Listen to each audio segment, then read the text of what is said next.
शिव महापुराण की कथा के माध्यम से हम किस तरह से दीपावली मना सकें, किस तरह से हम पर्व मना सकें, किस तरह से हम भगवान को रिझा सकें, किस तरह से हम लक्ष्मी को अपने दरवाजे तक, अपने द्वार तक, अपने घर तक बुला सकें। हमारा परिश्रम, हम पूजन तो करते हैं। भारत की भूमि पर रहने वाला ही नहीं, विदेश में रहने वाला भी सनातनी लक्ष्मी पूजन करता है। भारत की भूमि पर ही नहीं, संपूर्ण विश्व में रहने वाला, सनातन धर्म को मानने वाला शंकर की आराधना करता। पर उसके जीवन में लक्ष्मी कैसे प्राप्त हो? करता तो वो जिंदगी भर आ रहा है, लगातार कई वर्षों से पूजन कर रहा है, पर वही हर दीपावली पर पूजन करता है। उसके बाद भी उसको कहीं ना कहीं लोन उठाना पड़ता है, हाथ जोड़ना पड़ते हैं, किसी के आगे जाकर बोलना पड़ता है, तब कहीं थोड़ा सा रुपया उसके पास में एकत्रित होता है। उसका खुद का क्यों नहीं है? स्वयं का क्यों नहीं? एक शिव महापुराण के अंतर्गत एक बड़ा सुंदर संवाद स्कंद पुराण के अंतर्गत आता है। कार्तिक महत्तम में एक ब्राह्मण पति पत्नी दोनों बड़े बुजुर्ग थे, बहुत बुजुर्ग। 6 लड़कियां थी उनकी।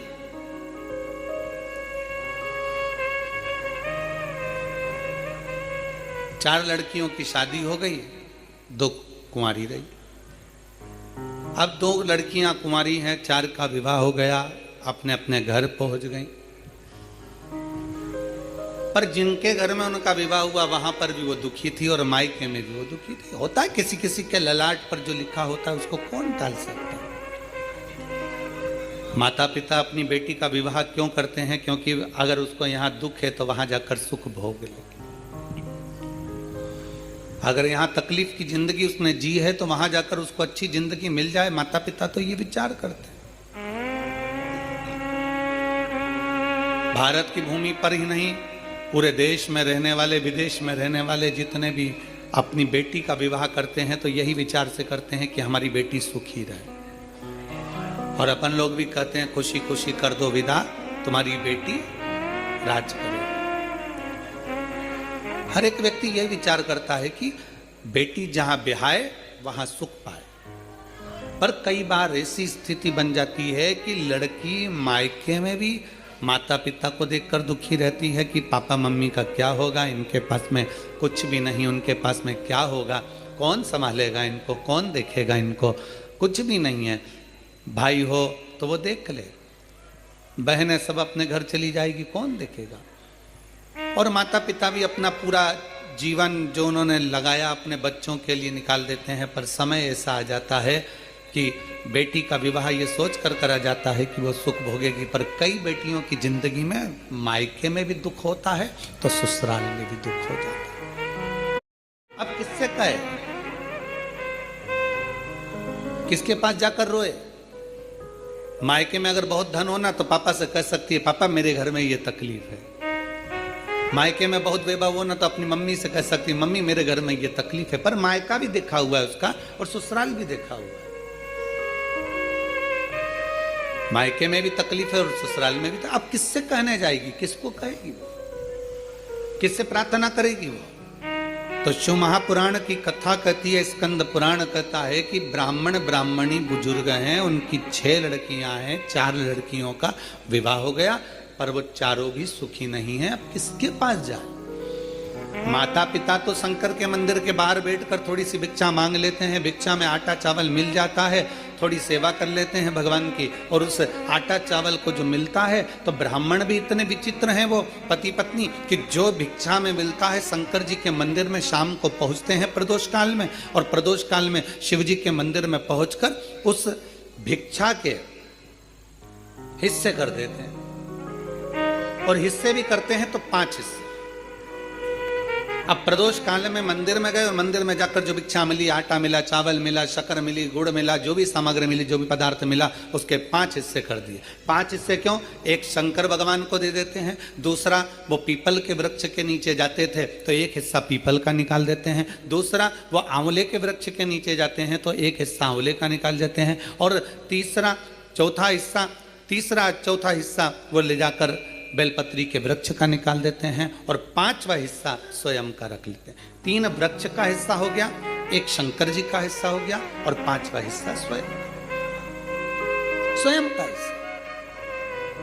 अब थोड़ा सा तो भिक्षा मिला, थोड़ी सी भिक्षा मिलने पर भी, अब इतनी सी भिक्षा प्राप्त होने के बाद, इतनी सी भिक्षा मिलने के बाद अगर वो थोड़ा सा एकत्रित कर कर ले भी गया और घर में 6 बेटियां, पति पत्नी, 8 लोगों का परिवार, उसमें से 4 का विवाह भी हो गया, तो 2 बेटी और 2 माता पिता कैसे गुजारा हो, कैसे गुजारा? विचार किया।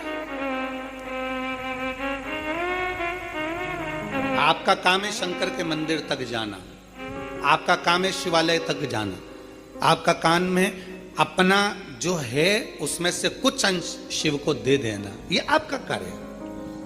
अब शिव का क्या कार्य है वो शंकर जाने। तेरे मंदिर में आना मेरा काम है और मेरी बिगड़ी बनाना तेरा काम। तेरी चौखट तक मैं आ ही गया, मुझे दर्श दिखाना तेरा काम। अब उसके ऊपर निर्भर है। क्यों हमने अभी कथा के शुरू में कहा कि मकान मिले ना मिले पर पता मिल जाना चाहिए, भगवान मिले ना मिले पर शिव कथा मिल जाना चाहिए। उसका कारण केवल इतना सा है कि भगवान मिलता कब है?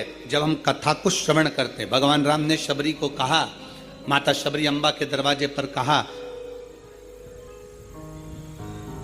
कि तुम सत्संग करो, कथा श्रवण करो, संगत करो।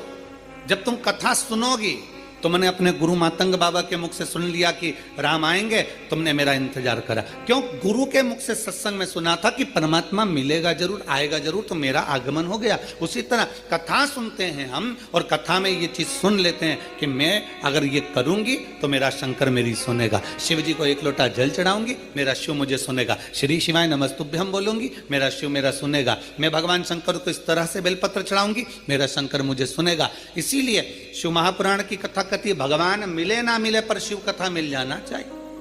शंकर भगवान के मंदिर में गए दोनों बुजुर्ग, बूढ़े ब्राह्मण ब्राह्मणी, और भगवान शंकर के मंदिर में 5 हिस्से कर दिए। 5 हिस्से कर 1 हिस्सा शिव का छोड़ा, पीपल के वृक्ष के नीचे गए, दूसरा हिस्सा पीपल के वृक्ष के नीचे दिया, तीसरा आंवले के वृक्ष का नीचे दिया, चौथा बेलपत्री के वृक्ष के नीचे दिया, और 5वां जो हिस्सा थोड़ा सा आटा चावल जो भी मिला होगा उसको अपनी 2 बेटियां और स्वयं बड़े प्रेम से पा लेते। कभी कभी नहीं भी मिलता तो भूखे सो जाते। किससे कहें? वो 4 बेटियों का विवाह करा, वो भी दुखी, किससे जाकर कहे, किससे विनय करे? शिव महापुराण की कथा कहती है जब एक लड़की का विवाह हो जाता है और वो अपने ससुराल पहुंच जाती है, और ससुराल में पहुंचने के बाद जब वो देवाधिदेव महादेव को 1 लोटा जल चढ़ाती है, तो वो लड़की का चढ़ाया गया, बहू का चढ़ाया गया, बेटी का चढ़ाया गया जल, 1 लोटा जल वो साधारण नहीं होता।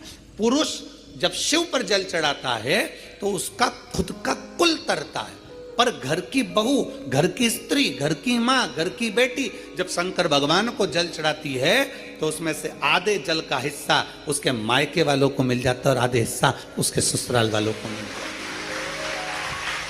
71 पीढ़ी वो मायके की भी तार रही है और 71 पीढ़ी वो अपने ससुराल की भी तार रही है। 71 पीढ़ी वो यहां भी पार लगा रही है और 71 पीढ़ी वहां भी पार लगा रही है। आधा हिस्सा इधर का हो गया, आधा हिस्सा उधर। एक नारी जब विवाह हो जाता है, घर पहुंच जाती है, उसका 2 गोत्र हो जाता है, अपने नाना नानी का अर्थात उसके मायके का गोत्र और उसके ससुराल का। जब उसके 2 गोत्र, स्त्री के 2 गोत्र हो जाते हैं पर पुरुष के 2 गोत्र नहीं होते, उसका एक ही रहता है। तो ब्याह कर लाएगा पर उसका गोत्र नहीं, वो मान्य होगा। इसलिए हमारे सनातन धर्म में जब पिंडदान करने के लिए जाया जाता है, जब गया जी पहुंचते हैं, हरिद्वार पहुंचते हैं, प्रयागराज पहुंचते हैं, काशी आदि पहुंचते हैं, पिंडदान करते हैं, तो वहां पर ब्राह्मण देवता पूछते हैं कि तुम्हारे नाना नानी का भी पक्ष बताओ और तुम्हारे दादा दादी का भी पक्ष बताओ। 2 कुल देखे जाते हैं, इधर से भी उधर से। माता पिता दुखी, बेटियां 2 घर में कुंवारी, समय बीतता गया। जो 4 बेटियां ब्याही थी बड़ी दुखी थी। दुखी होने के कारणवश एक बार वो अपने पिता से मिलने के लिए आई। विचार करा कि हमारे दुख हमारे माता पिता को श्रवण कराएंगे, पर माता पिता तो पहले से दुखी हैं, अब किससे कहें। ये चीज हमें सीखना चाहिए। अब अपनी पड़ोसन तो पहले से दुखी और ऊपर से तुम जाके बोलो मेरी बहू बड़ी परेशान करती। अब उससे पूछो पड़ोसन से, तो मेरी तो और जगदम्बा है, पूछो।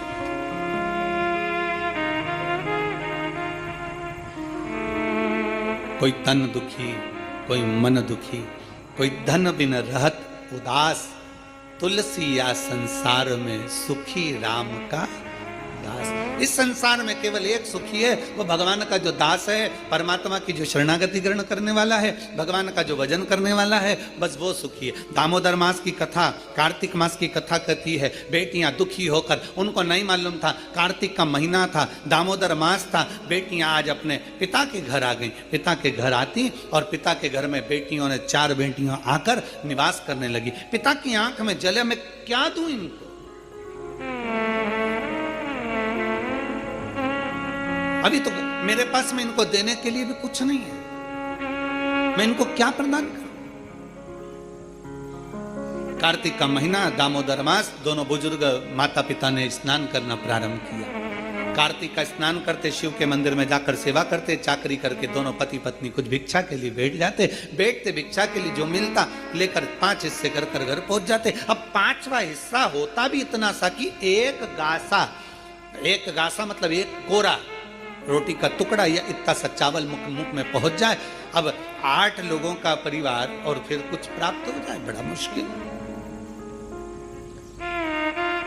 आज बूढ़ी मां ने, बुजुर्ग ब्राह्मणी ने अपने पति से कहा, सुनो 4 बेटियां घर में आई हैं और 2 बेटियां घर में हैं। मैं बेटियों का चेहरा देखकर लगता है कि बेटियों को तकलीफ बड़ी बहुत दुख है। कहते हैं दुनिया में बुखार नापने का भी एक यंत्र मिल सकता है, बीपी नापने का एक यंत्र मिल सकता है, दुनिया में शुगर नापने का भी यंत्र मिल सकता है, सारी बीमारियां नापने का यंत्र मिल सकता है, पर दुनिया में किसी का दिल नापने का यंत्र नहीं मिल सकता। दिल को नापना बड़ा, उसका यंत्र नहीं है। और उसका यंत्र है केवल एक माँ।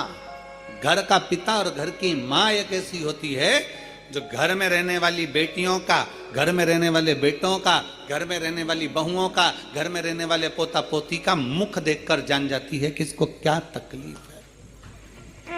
वो यंत्र केवल माता पिता के पास होता है। हम किसके दरवाजे पर जाएं? बुजुर्ग माता पिता ने विचार करा, बूढ़ा बूढ़ी ने विचार करा, हम करें तो करें क्या। विचार करते करते आंखों में जल भर गया। बेटियों का भरण पोषण कैसे करा जाएगा, बेटियों के लिए क्या करा जाएगा। दोनों पति पत्नी चले, रोते रोते नेत्रों में जल भरते हुए। पति ने कहा चिंता मत करा, 5वां हिस्सा लेकर जा रहे थे और सारे वृक्षों के नीचे हिस्सा देते हुए चले जा रहे थे। दामोदर मास था, कार्तिक का महीना था। आज पत्नी के मुख से निकल गया, थोड़ा सा घी आया हुआ है, एक काम करते हैं 5 जगह इस घी का हिस्सा करना है, तो भगवान के मंदिर में दीप लगा देते हैं। पति ने कहा घी तो आया है पर कपास नहीं है। पत्नी ने अपने तन की साड़ी को फाड़ लिया। ब्राह्मणी ने तन की साड़ी को फाड़ कर बाती बनाकर एक शंकर जी के मंदिर में लगा दिया। दूसरी बाती उसने भगवान पीपल देव के नीचे लगा दिया और तीसरी बाती उसने आंवले के वृक्ष के नीचे लगा दिया और चौथी बाती उसने बेलपत्र के वृक्ष के नीचे लगा दिया। 4 बाती शिव महापुराण का स्कंद पुराण कहती है, ब्रह्म वेवर्त पुराण कहती है, हमारा शास्त्र कहता है, कुर्म पुराण कहती है, विष्णु पुराण कहती है कि पीपल का वृक्ष, बेलपत्री का वृक्ष और आंवले का वृक्ष, शास्त्र कहता है कार्तिक के महीने में इन 3 वृक्ष की जड़ में स्वर्ग स्वयं आकर निवास करता है। स्वर्ग स्वयं आकर निवास करता है। इन 3 वृक्ष की जड़ में स्वर्ग स्वयं आकर विराजमान करता है। और चौथे नंबर पर कहा गया कि जहां तुलसी का पौधा होता है, कार्तिक के महीने में तुलसी के पौधे की जड़ में गोलोक धाम आकर निवास करता है, स्वयं भगवान कृष्ण का धाम आकर निवास करता है। पति पत्नी विचार करते हुए साड़ी को फाड़ते, बत्ती बनाते, घी में डुबोते, दीप लगाते, चलते जाए। जैसे ही शंकर के मंदिर में दीप लगाया, चिंता भगवान शंकर को हो गई। शिव जी ने इशारा करा पीपल देव को, जिसमें 52,000 ब्राह्मणों का वास होता है। पीपल देव को इशारा कर कर जैसे ही पहुंचे, पीपल के वृक्ष में से एक लड़की निकलकर बाहर आई, काका मुझे तेरे साथ चलना है। इतने में पत्नी पति से कहती है, अपने घर में 6 लड़कियां पहले से, कैसे लेकर जाएं इसको। पति कहता है, देख वो उसका कोई नहीं है, पीपल के पेड़ के नीचे बैठ के रो रही है, ले चल। पत्नी ने हाथ पकड़ा, आगे बढ़े, आंवले के वृक्ष के नीचे पहुंचे। जैसे ही आंवले के वृक्ष के नीचे पहुंचकर जैसे उन्हें दिया लगाया, और दीप जैसे लगाया, इसलिए लक्ष्मी का दीप कभी भी गोल बत्ती का नहीं होता, लक्ष्मी का दीप हमेशा लंबी बत्ती का होता है,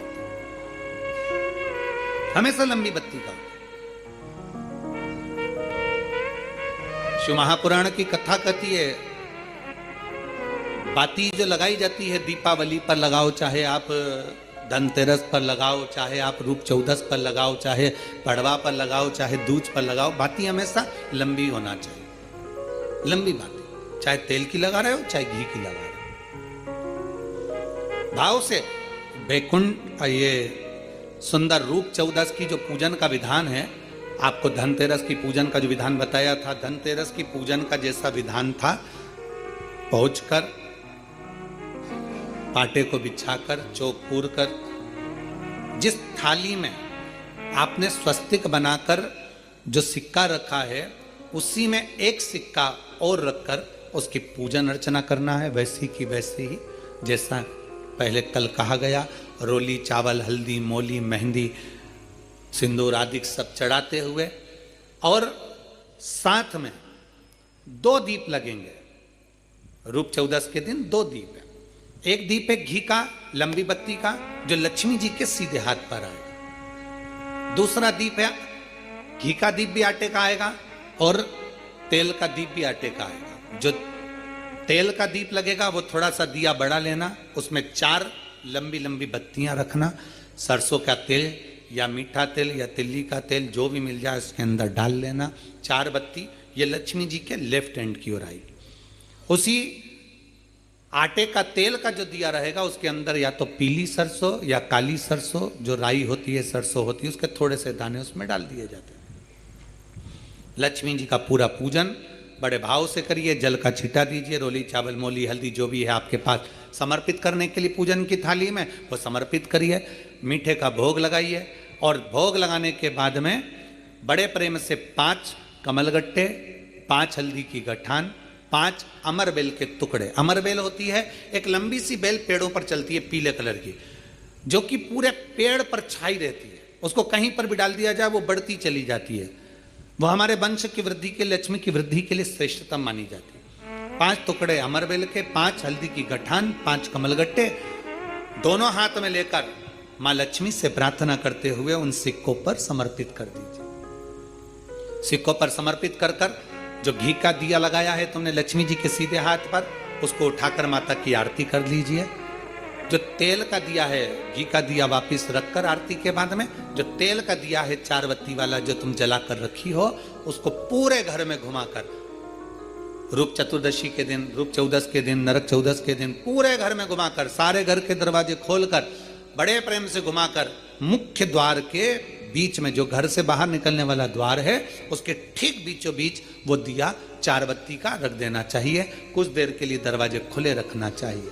पूरे घर में माता लक्ष्मी का नमस्तुभ्यम बोलते हुए दिया रखकर जब वापिस आए, माता लक्ष्मी को झोली पसार कर प्रणाम कर कर कहें, माँ हमारे घर में निवास करो, आपका भंडार सदा भरा रहे, खाली ना हो। हे माँ, जैसे हम दामोदर मास की कथा का रसपान कर रहे हैं, कार्तिक मास की कथा को श्रवण कर रहे हैं, जैसे हमने कार्तिक के महत्व को जाना है और उस महत्व को जाना कि लक्ष्मी भगवान शिव की आज्ञा से जाती हैं, नारायण की आज्ञा से जाती हैं, उसी तरह आप हमारे घर में शिव और नारायण की आज्ञा से विराजमान होइए। माँ को प्रणाम करिए बड़े भाव के साथ। ऐसी ही ये रूप चतुर्दशी की पूजन का विधान है। ये रूप चतुर्दशी की पूजन का विधान, जो थाली अपने धनतेरस के दिन रखी है, उस थाली को आप रात्रि को हटा सकते हो, दूसरे दिन फिर वही थाली रखा जाती है।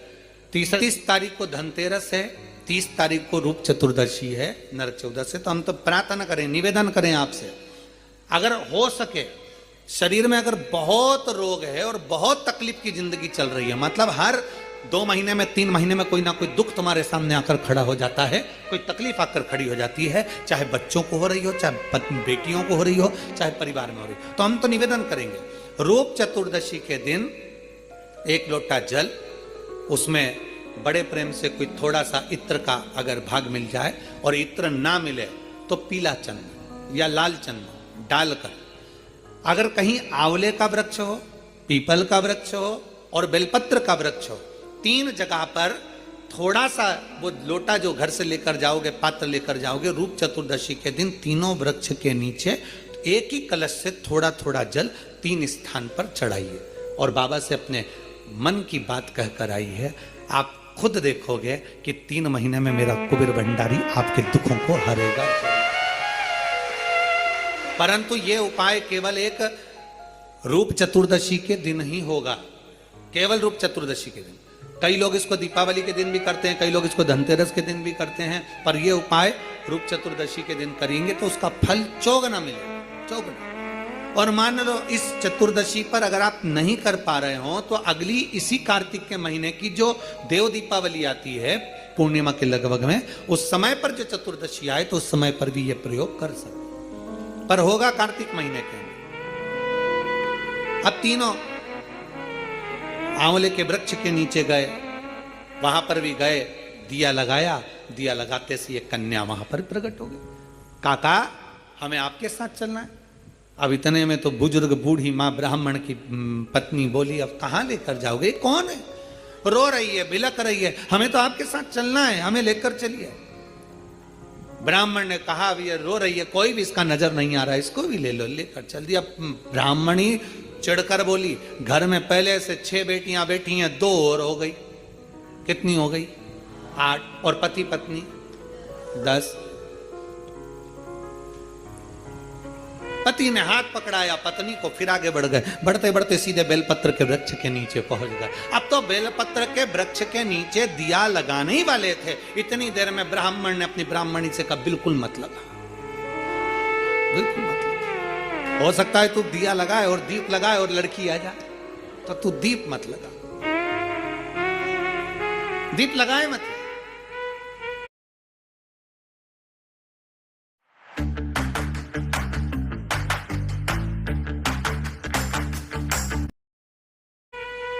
बस ब्राह्मण और ब्राह्मणी दोनों बैठकर वहां पर दिए को ऐसे ही छोड़कर आगे बढ़ने लगे। इतने में ब्राह्मण की 6 लड़कियां घूमती घूमती अपने पिता और माता को ढूंढती ढूंढती आ गई।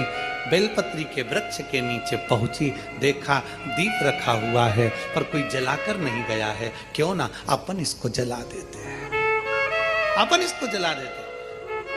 6 बेटियों ने मिलकर उस दीप को प्रज्वलित कर दिया। जैसे ही दीप प्रज्वलित करा, एक लड़की वहां प्रकट हो गई और प्रकट होते से कहा, जीजी ओ जीजी मेरे को तुम्हारे साथ चलना है, मेरा कोई नहीं है, मुझे लेकर चलो। अब तो 6 लड़कियों ने विचार करा, पिताजी इतना सा तो भात लेकर आते, उसमें एक एक गासा सबको मिल जाता, पिताजी थोड़ा सा भाग लेकर आते हैं, सबको इतना इतना सा मिल जाता है, और मालूम पड़े ये एक और बढ़ जाएगी तो 6 और 1 हम 7 हो जाएंगे। लड़कियों ने एक कहा कि देख भाई हमारे पास में तो वैसे ही खाने का कुछ भी नहीं है। इतने में वो कन्या जो बेलपत्री के वृक्ष के नीचे से प्रकट हुई, उसने कहा जी मुझे कुछ खाने को मत देना, मैं तुम्हारे सारे कपड़े भी धो दूंगी, बर्तन भी मांज दूंगी, तुम्हारा भोजन भी बना दूंगी, तुम जैसा बोलोगे मैं वैसा कर दूंगी। उसमें एक बहन बड़ी चतुर थी,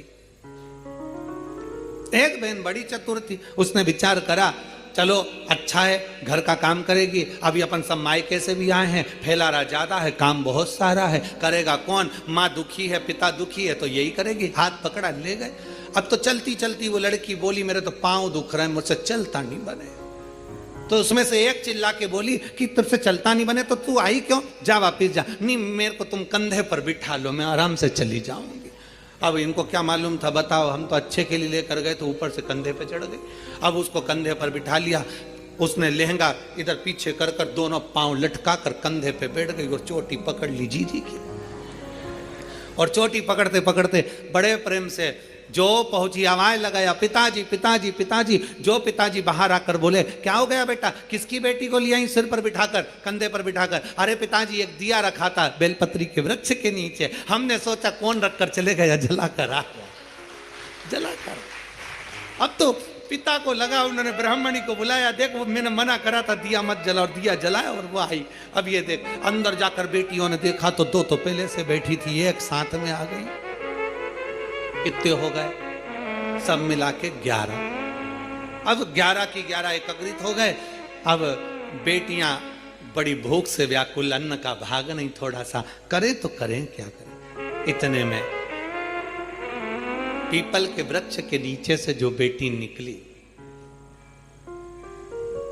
आंवले के वृक्ष के नीचे से जो बेटी निकली, बेलपत्र के वृक्ष के नीचे से जो बेटी निकली, ब्राह्मण पिता ने और ब्राह्मणी ने दोनों ने मिलकर उन तीनों का नाम पावनी लक्ष्मी रख दिया। कौन सी लक्ष्मी? पावनी। पावनी का मतलब जानते हो? पावनी का मतलब होता मेहमान। कौन सी लक्ष्मी है? पावनी लक्ष्मी, मतलब हमारे घर में मेहमान बनकर कोई लक्ष्मी। अब ब्राह्मणी ने पूछा कि इनका नाम क्या रखे, तो क्या रख दो पावनी लक्ष्मी। अब इन्होंने नाम रख दिया पावनी लक्ष्मी। अब तीनों को नाम पावनी लक्ष्मी। अब एक ने कहा, जो पीपल के वृक्ष के नीचे से निकली, मैं जाती हूँ अभी भोजन बनाती हूँ। तो इतने में ब्राह्मणी आंख में आंसू भरकर बोली, बेटी तू इतनी सी तो रखी है, भोजन क्या बनाएगी, कुछ भी तो खाने का नहीं है। अपन एक काम करेंगे, कल भिक्षा मांग कर लाएंगे तब बनाएंगे। इतने में लक्ष्मी ने उसी समय पावनी लक्ष्मी बोली, माँ तू तो बर्तन बता दे, बर्तन कहाँ रखा है, बस बर्तन बता, मैं बना दूंगी। तो बनाएगी क्या, अन्न हो घर में तो बनाएगी ना। अरे माँ तू बता तो सही, तू मुझे बता कहां रखा है। तो इतने में ब्राह्मणी ने पूछा, घर में अन्न नहीं है तो तू देगी क्या। इतने में पावनी लक्ष्मी ने कहा, मां एक बूढ़ा बूढ़ी पीपल के वृक्ष के नीचे आते थे, अपने अन्न का एक हिस्सा रख कर जाते थे।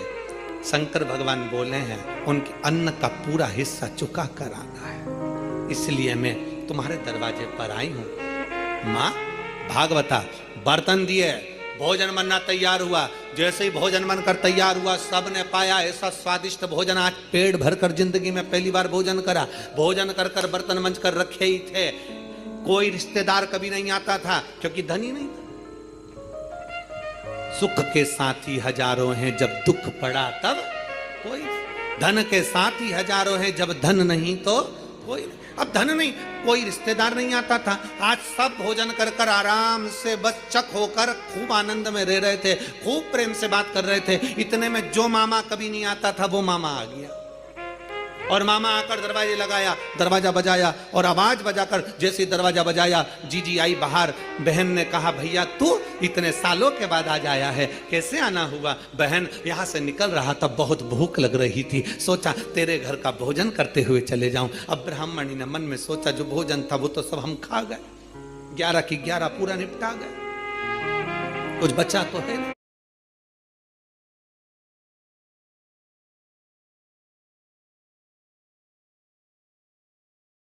Right away from hustle. अब तुझे दे तो दे क्या प्रदान करे। इतने में दूसरी लक्ष्मी, पावनी दूसरी लक्ष्मी आंवले के वृक्ष के नीचे की बोली, अरे माँ क्यों चिंता करती है, तुम्हारा मामा, तुम्हारा भाई, हमारा मामा बिठा, अभी हमें भोजन बना के लाती। दूसरी ने जैसे कहा भोजन, तो इतने में ब्राह्मणी ने कहा कि भोजन पहली वाली तो दे दी पीपल का भाग, अब तू कहां से लाएगी। दूसरी बोली, एक ब्राह्मणी आते थे, आंवले के पेड़ के नीचे भिक्षा रख कर जाते थे, हिस्सा मेरे को भगवान शंकर जी बोले हैं उनका हिस्सा पूरा चुका कराना, इसलिए मामा को भी खिला कर भेजती। जो भोजन बनाया मामा तो चक खाया, वहीं पड़ गया, वहीं सो गया। मामा जैसे सोया, खूब आनंद में रहे। अब सब की सब आनंद में सो रहे थे, सब आनंद चक से सो रहे थे। तीनों कन्याओं ने, दो ने उठकर आखिरी पावनी लक्ष्मी से, पार्वती जी की उस बेलपत्री के वृक्ष के नीचे से निकली हुई कन्या से कहा, जीजी अब तेरी बारी है, तू अब कुछ कर। पावनी लक्ष्मी ने कहा, चिंता मत करो। ब्राह्मणी को जगाया और ब्राह्मणी से कहा, एक काम कर, पूरे घर का कोठा साफ कर दे, झाड़ू को घर के पीछे रख दे, चलनी पर कपड़ा ढाक दे, सूपड़े को छुपा कर रख दे, और मैं इस कोठे में सोऊंगी, तू बाहर सो जा। बेटा, ब्राह्मणी बोली कोठे में तो तुझे डर लगेगा। ना ना मां, तू बाहर सो, मैं कोठे में सोऊंगी। बेलपत्र के वृक्ष से निकली हुई वो कन्या कोठे में सोई। कन्या ने जो दृष्टि करी, चारों तरफ पूरा धन से कोठे को भर दिया, भर कर बाहर निकल। जैसे ही बाहर निकली, निकलते से ही उसी समय पर मामा ने देख लिया, आधी रात को जीजी की छोरी बाहर जा रही है। अब उसको क्या मालूम था, मामा कभी जिंदगी में आया हो तो मालूम हो कि जीजी की छोरी 6 थी, ये तो दिखने में कितनी हो गई, पूरी की पूरी ना। उसको क्या मालूम, जीजी की छोरी बाहर जा रही है। इतने में मामा उड़ गए। मामा ने उठकर हाथ पकड़ लिया, हाथ पकड़कर कहा, बेटी कहाँ जा रही है? तो इतने में कहा, बस मेरा काम था पूरा कर दिया, मैं जा रही हूं। मामा जी बोले, कभी मामा के घर नहीं आएगी? तो इतने में बोली, अब भी चल चल, अभी चलूं मैं। हाथ पकड़कर मामा बेटी को घर लेकर गए। मामा की दशा भी ठीक नहीं थी। कहा, मामा चलनी को ढाक दे, झाड़ू पीछे रख दे, कोठे को लेपन कर दे, मैं यहां सोऊंगी। मामा कहे, बेटा अकेली कहाँ सो पाएगी? कहा, मामा तू जा। मामा को बाहर भेजा, कोठे को धन से भर दिया। तीनों बेटियां एक जगह से इकट्ठी होकर चली तो ब्राह्मणी ने हाथ जोड़कर कहा, तुम कौन हो? कौन हो? कहा, बाबा दामोदर मास में कार्तिक के महीने में तुमने शिव की अर्चना करी, शंकर के मंदिर का झाड़ू बुआरी कर कर दीप का दान किया, पीपल के वृक्ष का दीप दान करा, आंवले के वृक्ष का दीप दान करा, बेलपत्री के वृक्ष का दीप दान करा, तो शंकर भगवान की करुणा से हम तीनों ने आपका भंडार भरा। भगवान ब्राह्मणी बड़े आनंद में झूमने लगे। ये शिव तत्व, ये शंकर की अविरल कथा है। कार्तिक महीने में दीपदान का बड़ा महत्व है। इसलिए दीपावली की रात्रि को यहाँ कुबेर भंडारी के दरवाजे पर लोग आते हैं, 11 दीप घी के जला कर जाते हैं। दूसरे दिन बाबा का खजाना लेकर जाते हैं। तो ये तो दिल से लोग बाबा के दरवाजे पर